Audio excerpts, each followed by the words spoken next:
Eu saúdo você com a graça e com a paz do nosso Senhor Jesus. Hoje é domingo, dia de adorarmos a Deus e de estudarmos a sua palavra. Mais uma vez eu te convido a tomar a sua Bíblia, sentar junto de seus pais, porque nós vamos estudar o texto.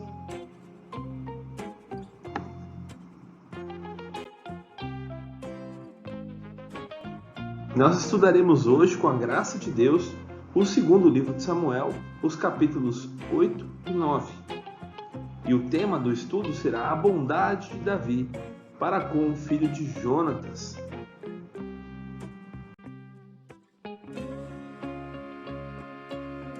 Mas primeiro, nós precisamos fazer aquela recapitulada, aquela rememorada, revisada. Enfim, assim como todos os vídeos, se você não assistiu a aula anterior, vai aparecer um card aqui em cima que você poderá clicar e ser direcionado lá para ele e ver todo o conteúdo, que é muito abençoador. É muito bom poder assistir todo o conteúdo. Todavia, porém, se você quiser ficar conosco, eu vou fazer um resumo bem rápido daquilo que aconteceu na aula passada. O que nós aprendemos na aula passada? Bom, nós aprendemos que não há Deus semelhante ao nosso Deus. E quem é que diz isso? O próprio Davi, numa declaração muito de agradecimento a Deus. Isso porque ele queria construir um lugar para a habitação de Deus. Um lugar onde Deus pudesse, na arca, né? Que é a manifestação da presença de Deus diante do reino. E porque ele estava na realidade, a arca ficava em tendas, né? Que o próprio Deus ordenou que fossem feitos dessa forma. E Davi, olhando para o seu palácio, olhando aonde ele estava morando, disse: não é correto que eu tenha um lugar para habitar e Deus habite em tendas. Então a intenção de Davi era boa. Pois bem, mas a intenção é tudo.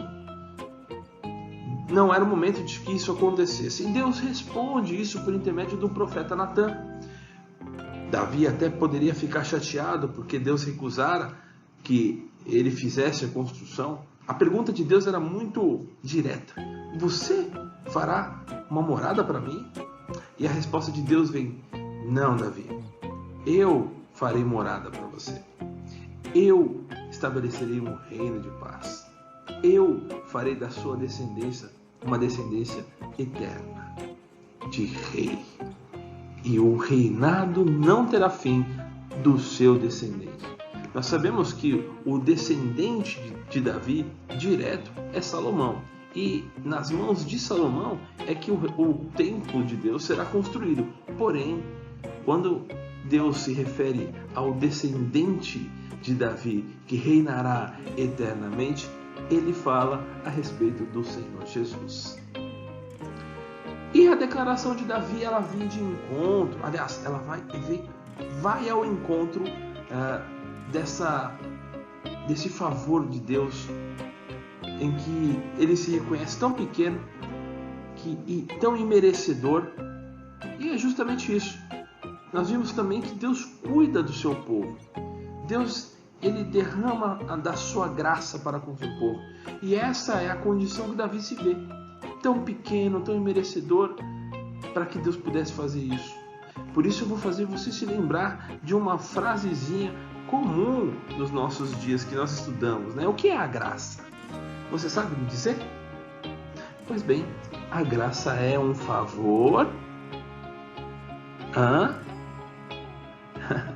Eu acho que você acertou, vou repetir. A graça é um favor. Se você disse que é um favor imerecido, você acertou, você mandou muito bem. Deus ele age em favor do seu povo, por amor ao seu povo. E isso significa que ele faz as coisas ainda que nós não mereçamos. De fato, nós somos pecadores e a graça de Deus vem sobre nós de dia e de noite, no ar que respiramos, na chuva que cai. Essa é a graça comum. Mas para você, jovenzinho, jovenzinha, que está assistindo esse vídeo, que está todo interessado em estudar a respeito do Senhor, que conhece a história de Jesus, que sabe que Ele morreu na cruz para que tivéssemos perdão de nossos pecados diante do Deus eterno e que nos reconciliasse com Ele. Você que crê nestas coisas, então a graça de Deus é sobremaneira sobre você. Ela é maior sobre você. É um favor imerecido para com a eternidade. Você é salvo em Cristo Jesus. Então você pode descansar, porque ainda você vai ter uma eternidade com Deus. Isso é graça. Não merecíamos isso. Merecíamos outras coisas. Coisas piores, coisas ruins. Mas Deus foi gracioso conosco e é gracioso com o seu povo. E o que nós vamos aprender no dia de hoje? Hoje nós vamos aprender sobre Deus abençoava Israel por intermédio de Davi. E Davi, numa demonstração graciosa, cuida do filho de Jonatas, Mefibosete. Agora, chega de papo e vamos estudar o texto.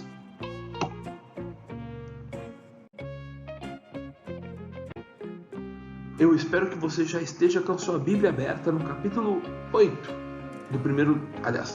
do segundo livro de Samuel. O primeiro a gente já terminou, né? O segundo livro de Samuel, capítulo 8. E nós vamos, logo no início, perceber quantas batalhas estavam acontecendo nesse período, né? Davi ele derrota os filisteus, os moabitas e mais alguns outros reinos que estavam ali na circunvizinhança de Israel, onde estava estabelecido. Mas tudo isso para quê? Para que houvesse aquele período de pacificação que Deus prometera a ele. Nós não podemos esquecer que não é Davi quem constrói o templo, é Salomão. E no período de Salomão, o reino está completamente pacificado. Esse é o processo que está acontecendo agora, acontece por intermédio de Davi. O que é interessante é que Davi sempre foi muito fiel naquilo em que ele fazia, ele sempre consagrava as coisas ao Senhor. Vamos dar uma lida no versículo 11, o que está dizendo aqui o texto. Olha lá.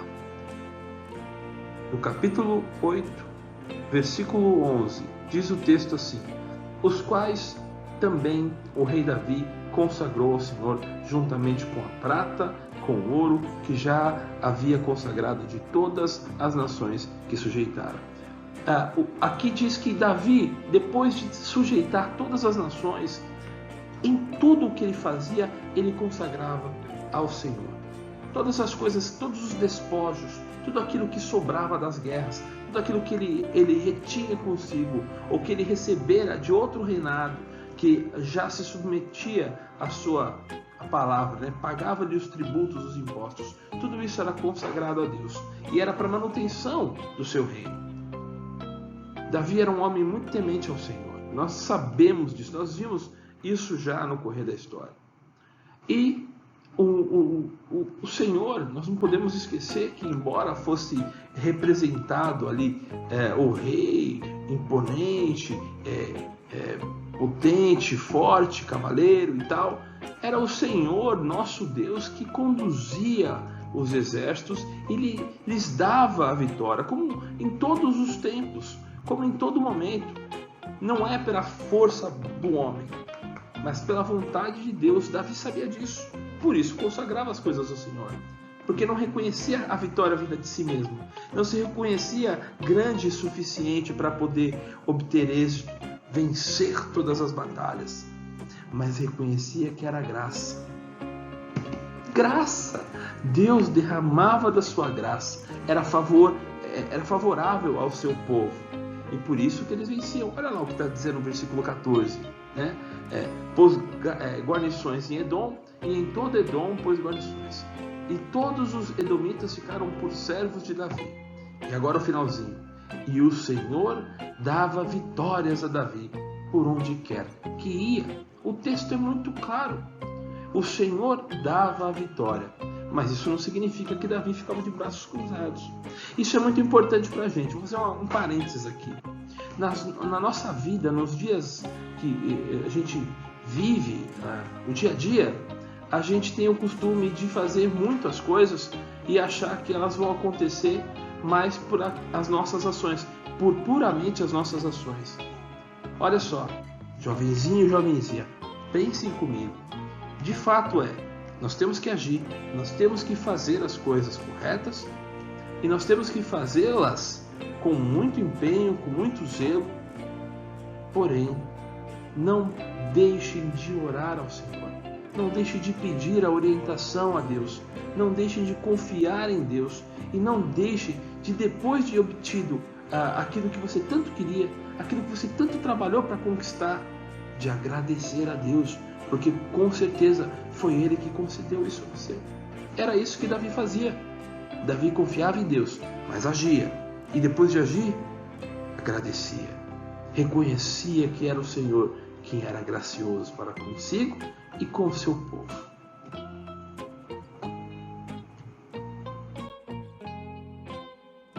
Agora, no capítulo 9, nós vamos ver a bondade de Davi para com o filho de Jonatas. Este que está na imagem em fundo. Eu vou falar rapidamente disso já já. No capítulo 9, depois de já ter vencido os povos vizinhos que eram idólatras, os povos que não seguiam a Deus, de já começar aquele processo de estabelecimento, de pacificação do reino de Israel, Davi preocupava-se ainda com a descendência de Saul. Então ele convida os seus guardas, ele convoca e pergunta onde tem, se existe mais alguém, se existe algum descendente de Saul, para que ele possa ser abençoado, agraciado. Davi queria ajudá-lo e acabaram identificando que existia um tal de Mefibosete. Este era aleijado das pernas. Infelizmente, em uma situação muito ruim, em uma situação de fuga. Eu vou ler o versículo para vocês. Você vai se lembrar no capítulo 4, verso 4, do segundo livro de Samuel, que diz assim: Jonatas, filho de Saul, tinha um filho aleijado dos pés. Era de idade de 5 anos quando Jezreel chegaram as notícias da morte de Saul e Jonatas. Então ele tinha 5 anos nesse período. Então a sua ama o tomou e fugiu. E nesse período que a sua ama, cuidadora dele, fugiu, ele caiu e ficou manco. O seu nome era Mefibosete. Isso está no capítulo 4, verso 4. Então era este que estava aí necessitado de auxílio. Veja lá o que diz o verso 3, né? Quando foi recomendado, né? Disse-lhe o rei: não há ainda alguém da casa de Saul para que eu use de bondade de Deus para com ele? Então Zibá respondeu ao rei: ainda há um filho de Jonatas aleijado de ambos os pés. Pois bem, então Mefibosete se apresenta humildemente a Davi. Se apresenta reconhecendo que ele é o rei. Embora Mefibosete tivesse o sangue do antigo rei, fosse da linhagem de Jonatas e, consequentemente, da linhagem de Saul, era herdeiro legítimo do trono. Mas agora Davi era o grande rei, não mais a família de Mefibosete. Mefibosete era para ser alguém da realeza, mas infelizmente era alguém que estava lá na reles, infelizmente todo machucado, incapaz, resultado do pecado do próprio pai, não do pai Jonatas, mas de Saul, as consequências que recaíram sobre a sua descendência. Pois bem, o que acontece é que Davi, percebendo ali a sua necessidade e já com o coração compassivo, quis ajudá-lo, muito em detrimento, muito por conta do seu amor para com Jonatas, o seu grande amigo. Você lembra dessa amizade? Uma amizade muito bonita entre Davi e o filho de Saul, que por várias vezes defendeu Davi diante do seu pai, antes dele ficar biruta, querendo matar Davi. Isso nós estudamos lá no primeiro livro de Samuel. Então Davi recebe Mefibosete e restitui toda a parte que tinha de Saul para ele. Olha, pode ter certeza que tudo aquilo que ainda tinha da parte de Saul no reino de Davi era muita coisa. Então ele restitui os bens a Mefibosete. Então ele age de muita bondade para alguém que não tinha condições de absolutamente nada, porque não andava. E lembrando que naquela época é totalmente diferente da nossa, em que nós temos condições de fazer muitas coisas, né? Davi age de misericórdia com Mefibosete, por causa do seu carinho que tinha por Jonatas. E aí com isso ele acaba ajudando Mefibosete, que é o filho de Jonatas. Vamos ver o que diz aí no verso 9. O texto diz o seguinte: chamou Davi a Zibá, servo de Saul, e lhe disse: tudo o que pertencia a Saul e toda a sua casa dei ao filho de teu senhor. Então, neste momento, Mefibosete fica muito constrangido, né? Pergunta quem ele era, né? Para que pudesse ser tratado tão bem assim pelo rei. Davi diz, né, que um dos motivos é o fato dele ser filho de Jonatas, o seu grande amigo. E demonstra ali também, assim como Deus demonstra para com seu povo, uma ação de graça favorosa, de um favor imerecido. Mefibosete não apenas passa a ter agora bens em lugar para a habitação, como também ele passa a conviver com o próprio rei e a sentar-se à mesa. Ele não é apenas favorecido de modo que tome aqui os seus bens e vai embora, vai para longe daqui. Ele é trazido para dentro do palácio real, para dentro da presença do rei. Como ação desperta, né, da parte de Davi, porque sabendo que ele é um herdeiro legítimo, pode ser que acontecesse alguma tramóia e tentassem tirar o reino de Davi. Então foi uma ação esperta, não podemos negar, mas também foi uma ação muito de amor, porque ele poderia ser totalmente diferente, poderia mandar matar Mefibosete. Mas Davi foi misericordioso e exerceu graça para com o filho de Jonatas.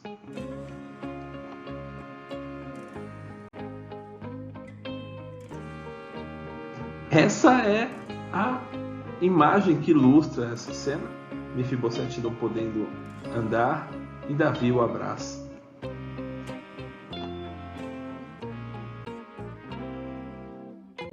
Então é isso, pessoal. Hoje nós terminamos esse estudo no segundo livro de Samuel. Eu espero que você tenha gostado muito. Os aprendizados que nós tivemos são estes, né? De que Deus abençoava Israel por intermédio de Davi. E Davi sempre consagrando as coisas a Deus, crendo na misericórdia, na graça de Deus, no seu favor.